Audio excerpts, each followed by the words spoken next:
This is the ISSG webinar event covering ISO 27002.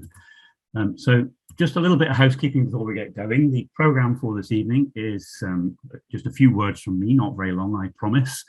And then we're over to our main speaker, who's Vernon Poole, Head of Business Consultancy at Sapphire. Vernon's going to speak for roughly 40 minutes, I think, and then we're going to have a quarter of an hour for Q&A. We're expecting an awful lot of people on the webinar this evening. We've got about 300 odd registered for it, which I think is incredible.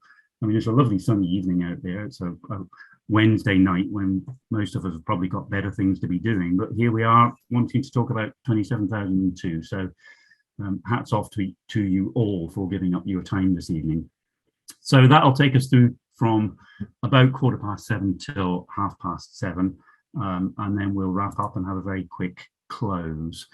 So first of all then, introduction from myself. I'm Steve Sands. I'm the chair of the ISSG, which is part of the BCS. Who's the BCS? If you're not a member, I would strongly encourage you to become one. The BCS is the Chartered Institute for IT.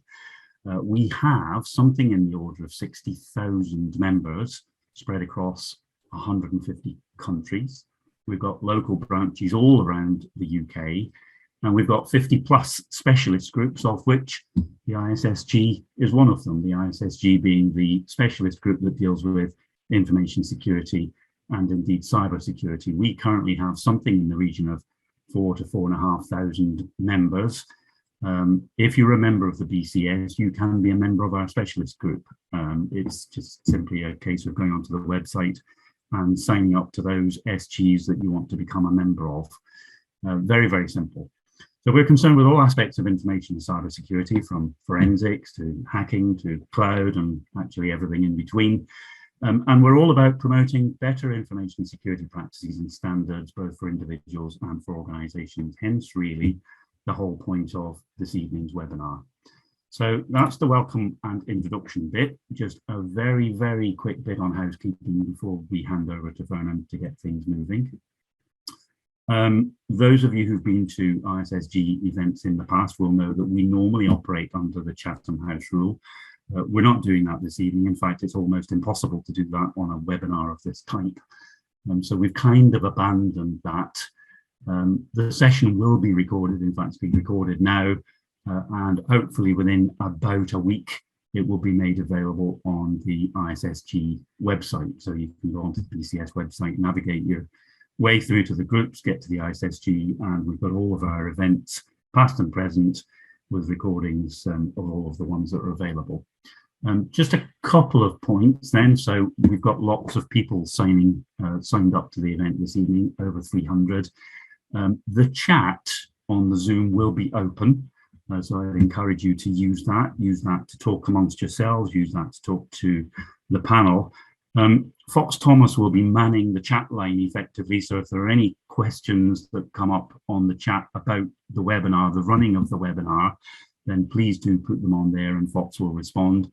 We're going to use the Zoom Q&A though, for any questions that you may have for Vernon around the content of the webinar. So if you have questions that you would like to pose to Vernon in that quarter of an hour slot at the end, Patrick Burgess will be picking up all of those questions, formulating them, consolidating them if we get similar questions coming through, and then hitting Vernon with as many of those as we possibly can before we finish at 7:30. So that's the plan. If we run out of time to answer those questions, then we'll get answers to as many of them as we possibly can from Vernon after the event, and we'll email them out to all of the attendees. As I say, probably within about a week, once the recording goes live, we'll tell everybody and send out those Q&A responses. So without further ado, I'd like to introduce Vernon Poole. Vernon's Head of Business Consultancy at Sapphire. He's done loads of stuff. He's been around the block many times. He sat on ISACA's COVID-5 task force. He's a subject matter expert on a wide range of topics, including security governance, information risk management. But notably, he's been involved in the current revision to 27002, which was published just a couple of months ago. So without further ado, it's 25 to 7. I am going to kill off my slides and hand over to Vernon to get us going. Vernon, would you like to share your slides? And Yes. I'll go on mute. Okay, good evening, everybody. And first of all, welcome. So many of you here for this session. I hope to go through it as simply and as detailed as possible based on the current information I've got. So what I want to do is start off, first of all, who I am. I know Steve's mentioned it, but I am a recognised trainer on information security management. I was one of the original members of both the international and UK user groups way back to 1988. And I was also a presenter at the first international 27001 day that was held in January 2022, where a lot of the people who've been involved in the current revisions were there, and hopefully a lot of that expertise and guidance I'll be able to provide you today. So as you can see, I've been involved in this for over 30 years, and you can see on the right-hand side my identity protection. I use Ratatouille for two reasons. First of all, people cannot pronounce Vernon, but can pronounce vermin. That's where the rat comes from. And the wooden spoon is I'm very blunt and honest about information security and its progress. I've got quite a simple agenda, and you can see that on the screen now. Vernon, just jumping in. I can't see your slides at the moment. I don't think they're shared. Oh. That's strange.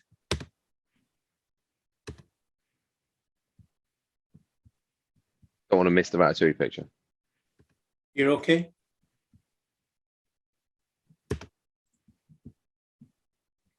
Let me just close that down and then just come back here. Thanks.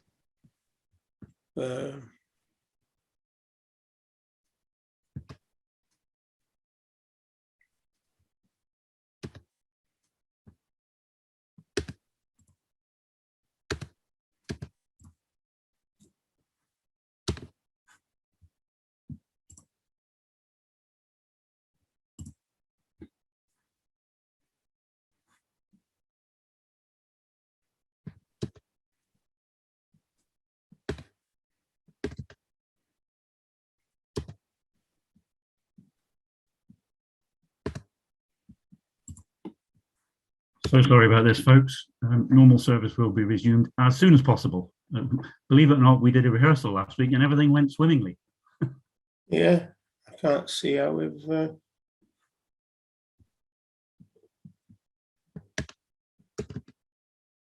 That looks better. That's us. there. In better, yeah. Yeah, perfect. Just share the slides. So I'm doing that, yeah. Great. Okay. perfect.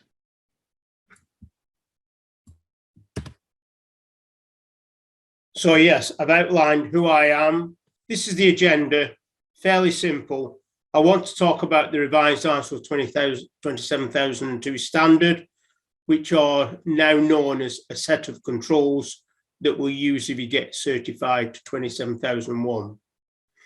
I want to talk about the change to the guiding principles and the advent of what are now called themes. I'll go through the new controls and the revised controls, and importantly talk about what they call the new perspectives or the new attributes that attach to each control, why you should adopt the changes, and obviously the benefits of those of the new standard. So first of all, let me just give you some headline news in terms of what the revision is. A lot of time and effort has gone in to make it covering three important aspects: information security, cyber security, and privacy protection, information security control. So it's bringing together those three elements in one standard. It was published on the 15th of February. And if you're already certified to the standard, there's a 2-year transition once ISO 27001 has been updated. And at the moment, there's an advisory guide that's gone out to the external certification bodies in terms of how to interpret that when organisations use those set of controls. So just to clarify for those people who don't know the difference between ISO 27002 and ISO 27001, as it says on the first bullet point, 27002 is the set of controls deployed by ISO 27001, which is a certification process, and that will outline the themes and the controls are going to be shown in Annex A. So what's happening at the moment is they are amending ISO 27001 with the revised Annex A, which is the 27002 controls. Potentially, it might be called a 2022 amendment to the 2013 version. And the current discussions are taking place in May, and it's estimated to be concluded in October 2022. So it's not anticipated that organisations can get certified to these changes at the earliest until early 2023, and it's looking around the March time. For certified organisations, that transition period is estimated to end in mid-2024. But as you can see from the last bullet point, the important thing is the way that 27002 has been revised is to make it applicable to all sizes of organisations, large and small, or in the public or private sector. So a tremendous effort has gone in to simplify the approach, remove as much jargon as possible, and enable the standard set of controls to be used by any size of organisation, and pick the ones that are proportionate to the size of that organisation. But what I will say is, because of standard addressing information security, cybersecurity, and privacy, it is a game changer. We have never seen a standard that's absorbed all three. And I know I go to many organisations and work with many organisations. Some are called information security teams, some are called cybersecurity teams. But many of us are aware now that privacy is an increasingly concerning area for many organisations. So to wrap them all together in one standard is a tremendous help for everybody. So when I talk about a simplified approach, what they're trying to do is make it appeal to people by grouping together some of the existing 14 guiding principles into what they call 4 themes. So we're going from right to left. Organisational controls cover the aspects on your left, items 1 to 3 and 11 to 14. These are seen as business controls. Obviously, going from number 2, people controls on the right-hand side, that's the same as number 4 on the left-hand side. Physical controls at number 3 is the same as physical and environmental controls. And the remainders, items 6 to 10 on the left-hand side, are all grouped together under technological controls. So it's going to be simpler for people to actually understand what's there, but very significant in how they can be deployed. You then break down them themes. So on the left-hand side, when you saw 14 guiding principles, there were previously 114 controls. Now, under the 4 themes, there are 93 controls, of which 58 have been updated, 24 merged, and in 11 new controls, with 35 of the controls remaining the same. What you can see at the bottom there, though, is that the largest percentage of controls sit in either item 1, organisational controls, at 37, and number 4, technological controls, with 34. And you see also next to them, the new controls added to each of those themes. And importantly, under HR, there's no new controls that have been added. It's simply what happens currently in the HR department from a security perspective, which means that the controls are modernised. There's a fewer controls to be concerned about. And if you move on, look at it, and you look at the updated controls, what they're doing is ensuring the terminology is more reflection of where we are now. So teleworking is gone and it's now called remote working. When you look back, teleworking is a strange term not many people use. I always joke that I've heard of Teletubbies, but I have no idea what teleworking is. So remote working is more in line with where we are today. And on the logical access controls, everything is now related to identity and access management. And similarly as it goes on. So the way in which they're describing the terms is more understandable to everybody as we are today. Because if you think about it, we've gone from the 2013 version to 2022. And as we all know, things are moving very fast. So the terminology has to move accordingly.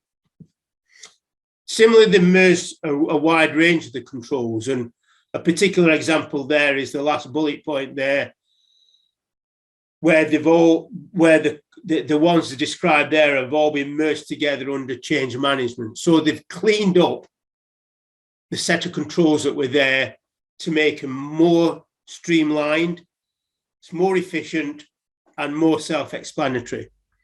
Because what we don't want to do is for smaller organizations to see this standard set of controls as like a Damocles that's hanging over organizations. They want to be simple, understandable, and applicable to any size of organization.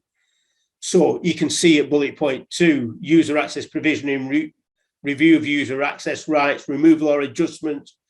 It's just called access rights. Who has keys to the kingdom? So hopefully many organizations will look at simple cybersecurity areas like Cyber Essentials and Cyber Essentials Plus, and then slowly migrate into ISO 27001 to make sure they cover the full coverage that the standard set of controls covers. In other words, information, cyber, and privacy. We then move to the new controls, and you can see there the 11. Some of them are not new or not known by many organizations. I think the first one, threat intelligence, is one that will be very, very appealing to many organizations. And to be honest, these days we need to be aware of the new threats that are emerging and the threat actors who could impact your organization significantly. Threat intelligence isn't shown down under technological controls, but in organizational controls. In other words, how much people are going to be prepared to pay to actually invest in threat intelligence and the threat intelligence feeds that they want to use from a strategic, tactical, and operational perspective. No surprise that information security and cloud services is taking on greater significance, because as more people go to the cloud, there are additional controls in ISO 27017 that are additional to the controls in ISO 27002 that talk about the relationship between the acquirer and the supplier, an additional set of controls that are additional to the controls that I'm going through today. So that's where you would go to get more guidance in relation to information security for cloud services. Number 3, ICT readiness for business continuity, not only coming out of COVID, but the way people are working in a more flexible way, is all to do with hybrid working, and to make sure that in the event of invoking your business continuity plan, you're still able to provide a level of connectivity. Because the more people are working at home, the more you've got to make sure that ICT are ready to provide a level of service before going back to prior to the event occurring. Interestingly enough, on physical security monitoring, whilst there's a range of physical security checks and balances, what they're asking now is to be very proactive and actually monitor and demonstrate that you actually verify and validate that those physical security arrangements are working and monitoring and are reviewed on a regular basis. And if you look at the 11 controls, the majority of them are all to do with monitoring, proactive monitoring. Not that the controls, not only do the controls exist, but they can be proven to be working and monitored on an ongoing basis. The remaining ones are technological controls, but what I would point out to you is items 6 to 8, information deletion, data masking, and data leakage prevention, is all a wraparound to do with privacy. And because privacy is included now in the set of controls, these are taken on great significance. So what do people do in relation to when do they delete information, when is data masking taking place, and what DLP tools you deploy?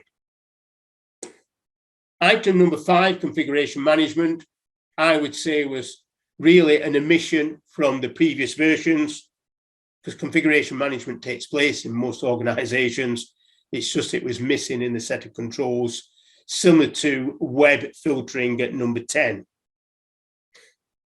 Number 9, though, is talking about monitoring activities and the range of information metrics that you receive either from your own systems, from your CM system, whether you're using a SOC, a secure operating system, and exactly what kind of statistics are coming out and what trend analysis are you looking at, which can feed into number 1 in terms of your threat intelligence, to see how well your checks and balances are not only mitigating the threats, but actually the threat actors who might want to cause you harm. And then at number 11, we've got secure coding in relation to secure development. So as you can see there, they might call them new controls added to the set of controls.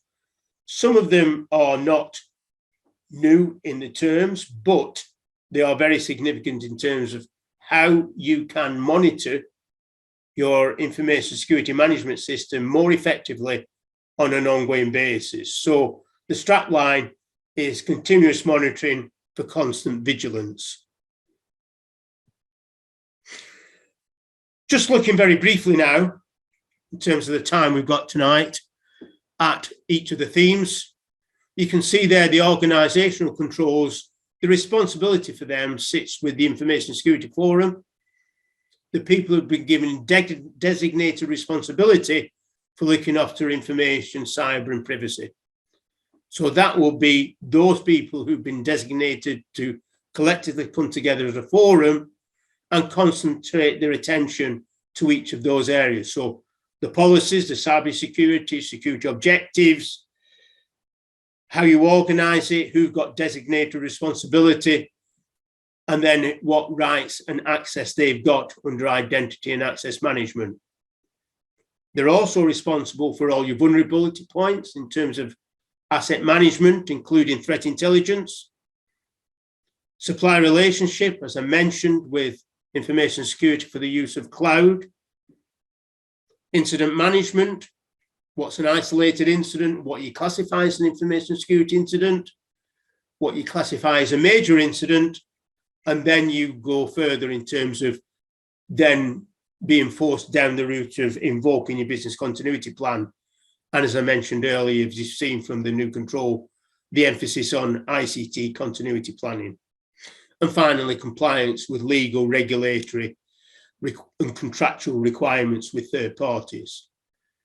So those areas are business decisions, and it's up to the forum to decide how much money they're going to spend to get the level of resilience that you want within your organization. People controls, standard controls in any HR department in terms of prior to employment, during employment, and on termination of employment. So the items you've got there from screening straight down to responsibilities for termination or change of employment have always been there in the previous version, What they've added in here is confidentiality and non-disclosure agreements, especially with third parties, where HR will have an involvement. Also in terms of remote working, in terms of hybrid working, and what arrangements are made for staff when they're working from home. And then information security event reporting. So why is it included there? Well, what they want to say is if you are working at home, what are the type of incidents you are wanting your staff to report? So you need to give them examples of the type of things that they need to be reporting, to raise the hand and raise the flag so that it can be monitored by service desks to see whether this is occurring throughout your organisation. So staff need assistance and help to know the type of things that they should be reporting. So the advent of hybrid working is, especially the last two bullet points are very much wrapped up in that, the new way of working we're all dealing with. Physical security controls obviously is the responsibilities of facilities management. You can see from the picture, you have a whole host of ways in which we can protect our environment, unless you've gone fully hybrid and you haven't got any physical premises. If you have got physical premises, then obviously you've got the range of controls there, something like 15 controls that you would want to make sure are working all the time. The only one that's underlined is bullet point number 4, physical security monitoring. And what that's saying is for all the others, you should be checking, are people operating clear desk and clear screen? Do you monitor that? Do you do that every 6 weeks? Do you do it every quarter? How do you verify these things? How do you verify the cabling security, the physical entry controls? Because believe you me, the hacking community, yes, they'll use technical tools to actually gain access to your systems. But if they can't get in and they're determined to get in, if they see these very slack physical security arrangements and they can gain entry to that office, they can put spyware, a whole host of things in there to actually compromise your systems. So don't forget the importance of physical securities, and importantly, the addition now of physical security monitoring. Which brings us on to the technological controls, and you can see the responsibilities sits there between IT and information security or cyber security. So what you can see there is the range of tactical and operational tools that are deployed. You'll see that the first bullet point talks about endpoint devices. It doesn't talk about mobile devices, because now with the advent of the Internet of Things, the more embracing term is endpoint devices. And there's going to be more and more IoT devices. We're constantly seeing a lot of change, a lot of innovation. So we need to actually now refer to it as endpoint devices. Obviously, control of privileged access and secure authentication, cryptographic controls, especially in relation to privacy, where it involves PII and the deployment of encryption, and a whole host of areas related to operational security, including the new controls I've actually talked about. Then the networking and communication security, including web filtering, and development security, including secure coding. So those are the day-to-day activities, and there's a range of tools and experienced people you need to have in place to monitor these effectively, or you put those responsibilities out to a secure operating system or so. So those are the 4 themes. What is new, what is really excellent, and which will help a lot of the stakeholders, is the addition of attributes for each control. So much time and effort has gone into creating these 5 attributes, or what I call perspectives. So for every control, it'll show you in a box what type of control it is. Is it preventative, detective, or corrective? It'll address the information security properties from confidentiality, integrity, and availability. So if you're looking at it purely from a privacy perspective, you can select all the controls that have got the letter C against it in terms of information security properties of confidentialities.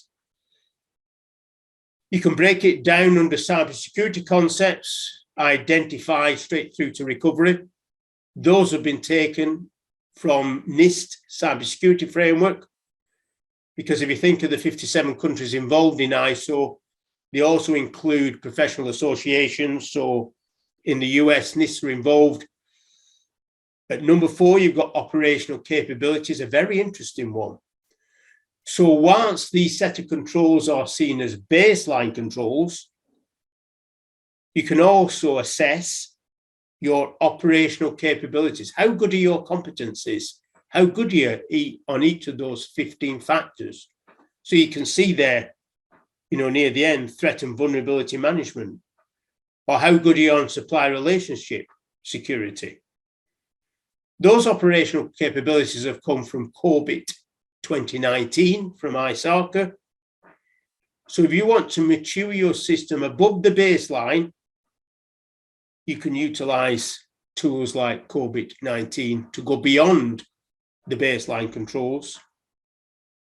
And then finally, security domains. And these have come from ISSG, the European Information Security Agency, where you can look at it across the domains of either governance and ecosystem, protection, defense, or resilience. But if you go to the top of that slide, you can see there, it says these are not mandatory, but they're already mapped out for each control. As it says at the bottom, you can also set up your own attribute groupings. For example, if you want to add the ones in relating to GDPR, or if you're subject to specific regulatory requirements, you can set those attributes up yourselves. But these are incredibly important for stakeholders, especially audit committees, boards, for non-execs, for senior directors, for third parties, for external auditors, or the regulators themselves, because they'll be able to filter the information across any of those attributes. And that's going to be really powerful in terms of how good information security, cybersecurity can be measured by your organizations. So don't underestimate how important these are. In terms of the control format, they've done some revision there. So previously they used the term control objectives. Now they're now calling it the purpose of that control. So the use of plain English. And in other information, they give you further guidance of where to get information for how you can actually implement that control effectively. So for each of the controls, it tells you the purpose, the guidance, and other information to go through. So the clarity now in terms of what the control is there for, how it can be deployed, where to get other information is all provided to you in the standard. So you can see from the example I've just shown up there, when it talks about policies for information security, you've got those attribute tables, and for that particular control, what are the attributes for that control? And then it maps out below that the actual control, its purpose, and the guidance and other information. So as you're going through it, you can actually see the attributes that are actually there, which are going to be very important. So Annex A gives you the matrix for each control in summary format across each of those 5 attribute domains. There's also a matrix that compares the current control set of controls to the previous 2013 version, so that if people are already certified and want to actually recalibrate to the revised arrangements, they can see where the old controls have gone and where they've been absorbed into the new controls. So especially the Annex A controls in terms of the attributes is going to be very, very powerful. So why should you adopt them? Well, you can see from the first bullet point, this is the environment we're working in today. Everybody's undertaking digital transformation, utilising cloud services more and more. And we're all adjusting to hybrid working as a result of COVID. And the way that the standards has been revised lends itself to being totally applicable to the new environment. As we all know, during COVID and everybody working from home, cyber criminals, it's been like Disney World. Everybody's at home, everybody's nervous, everybody was stressed. So they were putting out loads and loads of ransomware, and the hit rate was getting higher and higher. So they're constantly looking at new ways to exploit vulnerabilities as the threat landscape grows, as we use more IoT devices and the advent of artificial intelligence coming in. For them, it's an even better playground. So we need to be more vigilant and decide whether some of the controls that are in 27002 are applicable to your organization. And it gives you the information about how to deploy them. More than anything else, though, it enables you to start to pull together a framework of controls. And that's really important. So you can identify, implement, and manage them. And you can actually then develop the processes, policies, and procedures to counter these growing cyber threats and risks. And the important thing there is, as it says there in the last bullet point, adopting this standard will enable you to identify appropriate and proportionate controls. In all of the guidance coming out across the world in standards, especially in the UK by the National Cybersecurity Centre, these two words are very important: appropriate and proportionate. So when you talk about controls, they've got to be appropriate to the risk. You hear auditors talking about proper controls. What a pathetic word, proper controls. What does it mean? Some talk about adequate. No, there's only one term you can use for the controls: appropriate controls, appropriate to the risk. The proportionality depends on the type of the organisation you are. So it's proportionate to your environment. Some of the controls may not apply to all organisations. So this concept of appropriateness and proportionality is very important.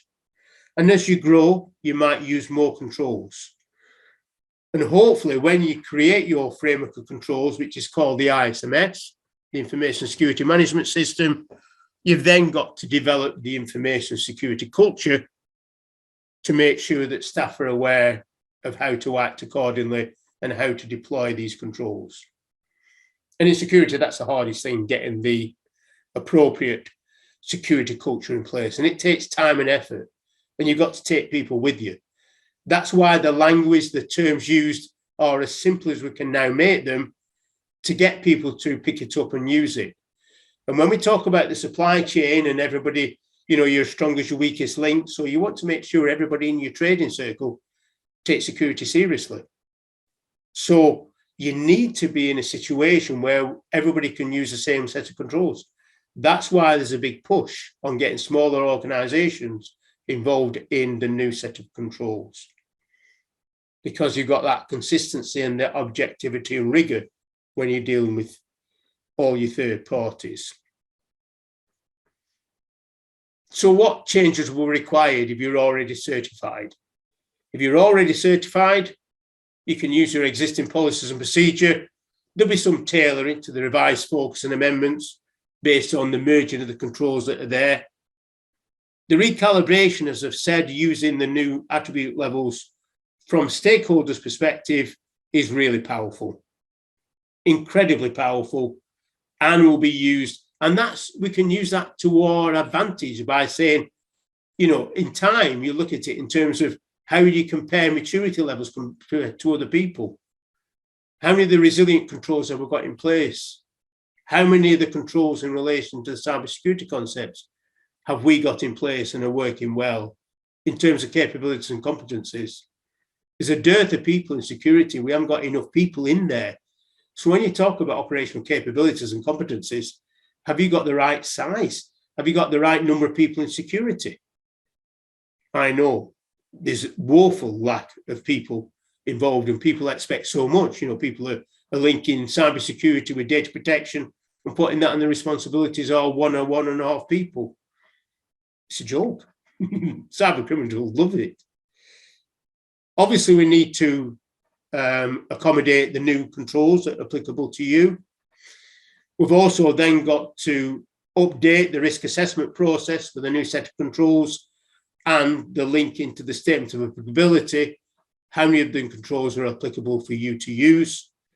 And when you come to undertake internal audits, we'll have to use a new set of controls to make sure that you can actually ensure that those are included in the way of working.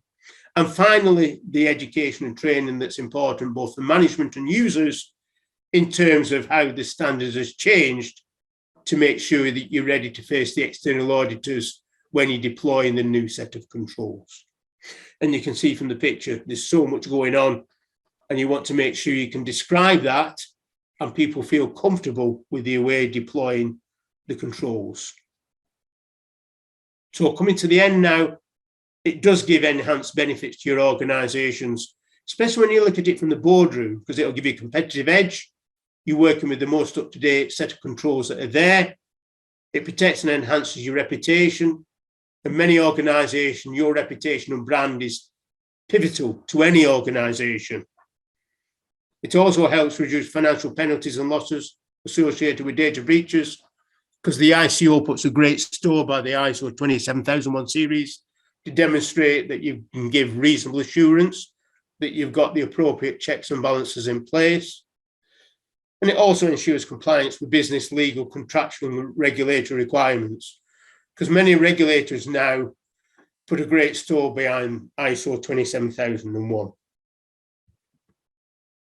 So start deploying the new set of controls and you'll gain these benefits. Compliance with the revised arrangements that helps to improve communications and awareness, that in its own way then will enhance the staff skills. People will have more information about what to do. If that happens, then you can increase productivity and service delivery. It increases operational efficiency, reduces your legal costs, reduces risk to your business. In other words, you can deliver your services with minimum disruption. And importantly and significantly, there'll be increased trust in your organisation. Because if you go down the ISO route and you can get externally certified, and your certificate lasts for 3 years, you've got external rigour to say you're trustworthy and you can prove it. And you can prove it. I hope you found it interesting. I know that Patrick has been collating a lot of the questions. I've left my email address there if anybody wants to get in touch and have got anything to ask me other than, you know, they might be thinking about it and want to ask me later. I'm more than happy to take questions coming from my email address.